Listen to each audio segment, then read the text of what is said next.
I need to make. I have always needed to work with my hands and do something. A large part of my career I wasn't doing that, but in my head I was. It helps me to drift off at night to plan a project, to think it through. Just, I love to make things. So we're Little Big Ideas, and we're a father-daughter business. We make upcycled home decor and jewelry organizational units. And more lately, we've been branching out and developing some activity boards for toddlers, things and manipulators, things that they can play with, and also grow arrows so that you can track the growth of your child, and when you move, you can take that arrow with you. The first piece that sort of got us all started was a nail polish cabinet my dad made for my room because, well, mostly because he was sick of my nail polish being left around the house. I might have done that for me mostly. But I liked it, and I posted it to my Instagram, and right away a bunch of my friends were messaging me asking if they could have one or buy one, and that's kind of when I started the process of convincing my dad that we should start up a little shop and sell things.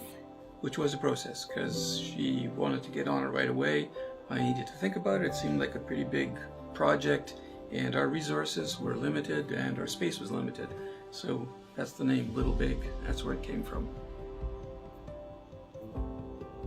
We recently made doll houses, and those were sort of inspired by the amount of little girls that our family is growing with. I have tons of nieces, so my dad has lots of granddaughters now, and that would be cool to make a children's toy out of wood. And so we made doll houses, and we named those the Maisie doll house after one of my twin nieces. The twin sister to Maisie is Alex, and we're anticipating as they grow up, their parents are going to need some help keeping them occupied. So we developed these busy boards, and we've been product testing them with Eliza's son, Simeon. They're Simeon approved. Yeah, they're Simeon approved. They keep him busy. Yes.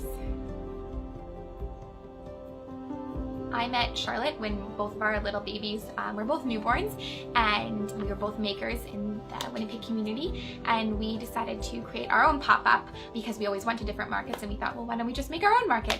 And so we thought about it for a while, and we decided to name our pop-up Petal Pop Up, standing for prairie made, ethically made, thoughtfully made, artisan made, and locally made, because we thought all of those things were core to creating a successful pop-up. And we decided that instead of keeping the proceeds for ourselves for our door entrance, we wanted to give back. So we decided to give those for our first pop-up to Kismet Creek Farm Sanctuary.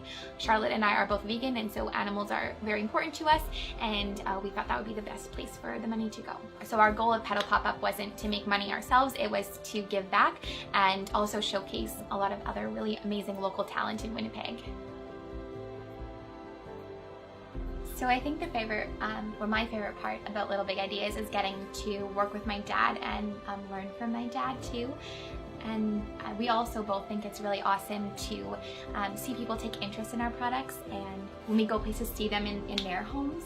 Or people send us messages back and just send us a picture of something that they've got that we made, and tell us that it's made a difference to them. They like looking at it, or it's been really useful for them to organize their lives. Like the jewelry organizers, they're not going through a pile of chains in the morning trying to unwind them. They just grab the one they want and they're ready to go. It kind of feels like you're contributing in some way to somebody else's life.